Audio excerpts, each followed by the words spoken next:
Pernah kejadian pemulihan roh Elia waktu kelahiran Yohanes Pembaptis.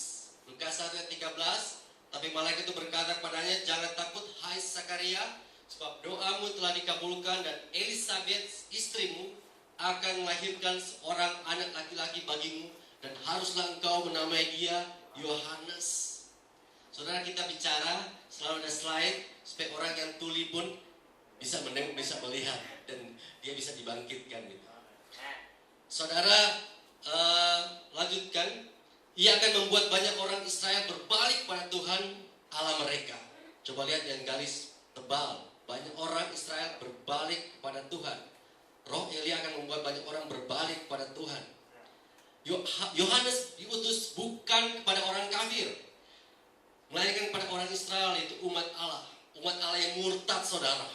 Kayak di Manado banyak orang yang murtad, harus bertobat lagi. Orang Eropa, orang Amerika banyak yang murtad, harus dikembalikan kepada Tuhan.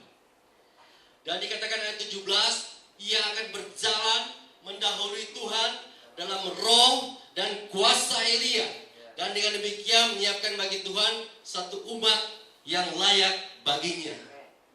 Ada itu roh Elia, ada itu roh dan kuasa Elia. Artinya roh Tuhan yang ada pada Elia.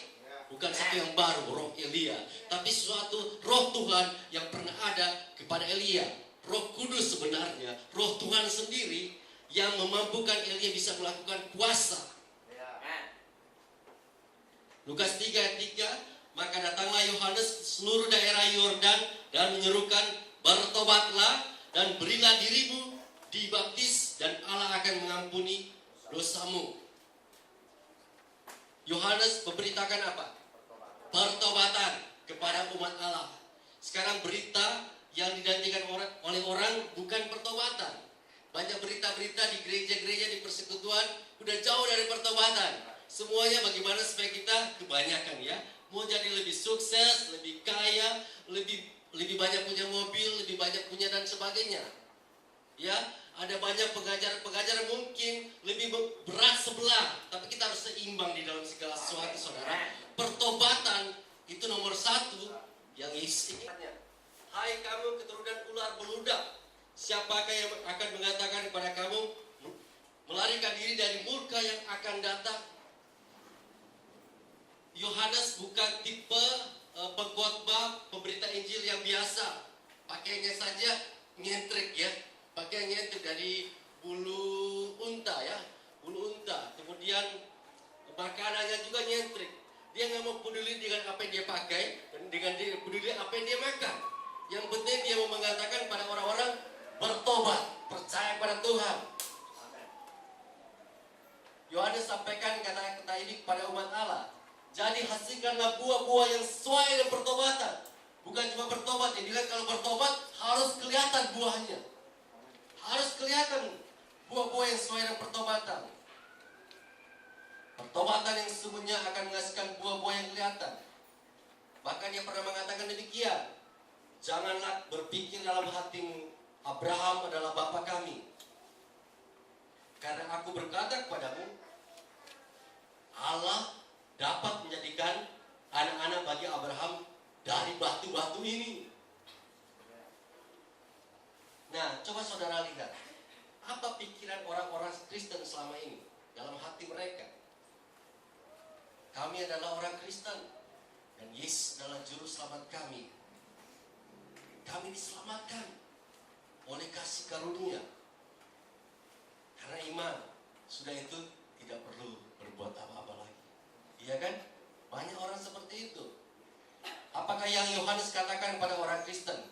Kalau misalnya Yohanes bisa bicara pada saat ini, bilang Allah dapat menjadikan orang Kristen dari batu-batu ini. Kalau model seperti itu, kapak sudah tersedia pada pada akar pohon, dan setiap pohon yang tidak baik menghasilkan buah yang baik akan ditebang dan dibuang ke dalam api. Pohon yang tidak menghasilkan buah yang baik akan ditebang dan dibuang ke dalam api. Jadi Yohanes berkata bahwa pertobatan yang sesungguhnya akan menghasilkan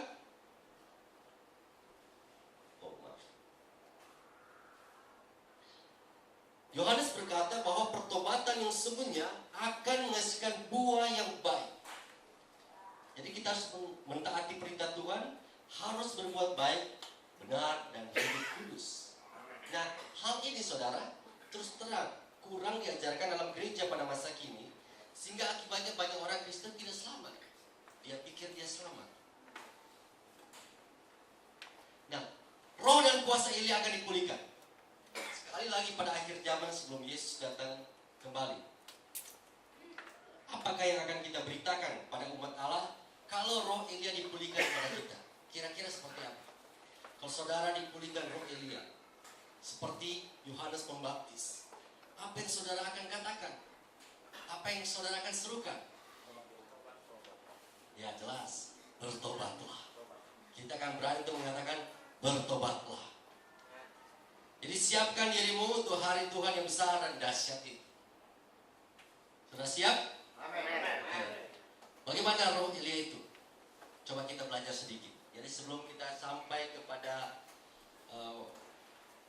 pelatihan, jadi saudara ingat bahwa seminar ini bukan sekedar seminar bagaimana menyembuhkan orang sakit, tapi seminar untuk memulihkan keberanian roh Elia supaya saudara bisa dipakai Tuhan dengan dahsyat. Tanda-tanda jelas akan menyertai saudara. Kita sudah pernah dengar ceritanya, tapi saya akan mengulangi dengan cepat. Kira-kira seperti apa? 1 Raja-Raja 18:20. Ahab mengirim orang ke seluruh Israel dan mengumpulkan nabi-nabi itu ke Gunung Karmel.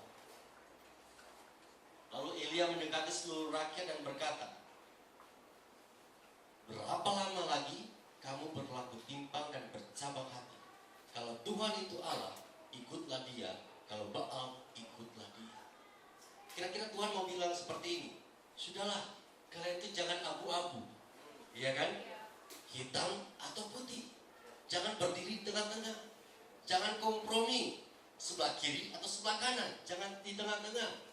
Dingin atau panas. Jangan suam-suam.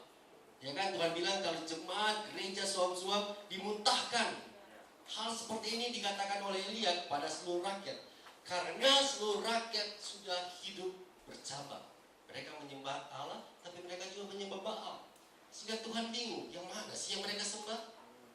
Baal atau pada aku? Dan Tuhan suruh kepada Nabi Elia.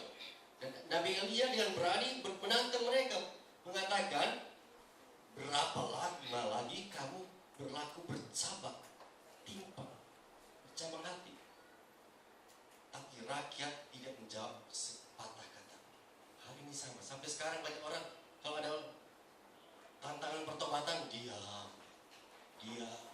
udah ngomong aja lah, cepat-cepat selesai lah, karena saya udah mau pulang, jangan ganggu urusan saya, ya kan? Banyak orang bilang, urus dirimu sendiri, pokoknya saya mau hidup sesuai dengan apa yang saya inginkan. Saya datang hari Minggu, terserah saya. Senin sampai Sabtu saya melakukan apa, terserah saya. Mereka diam, mereka tidak mau menjawab apapun. Dan kemudian Elia mulai menantang hamba-hamba Baal. Jadi ceritanya dia sudah kumpulkan orang-orang semua dan nabi-nabi Baal ada di situ. Dan kemudian Elia mulai mengatakan, biarlah kamu memanggil nama Allahmu. Allah kecil di sini adalah dewa-dewa, dewa Baal, dan aku akan memanggil nama Tuhan. Maka Allah yang menjawab dengan api, dialah Allah. Kira-kira ini tantangan ini menanggung resiko tidak? Resiko. Nah, saya mau katakan, mulai hari ini saudara siap menanggung resiko. Karena dalam perjalanan saudara akan banyak resiko-resiko di mana saudara harus menunjukkan siapa Tuhan saudara. Dan saudara boleh mengatakan pada orang-orang, silakan pilih yang mana. Kalau Tuhan mau sembuhkan dia, ya, kalau Tuhan sembuhkan saudara, saudara boleh percaya pada Tuhan. Saya pernah berbicara kepada orang-orang dalam satu KKR di Lipo Cikarang waktu itu, karena gerejanya membawa sepertiga daripada jemaatnya orang-orang Muslim, dan mereka orang-orang yang sakit. Dan saya tahu bahwa mereka harus melihat kemuliaan Tuhan. Dan saya mengatakan kepada mereka, kalau Tuhan Yesus bisa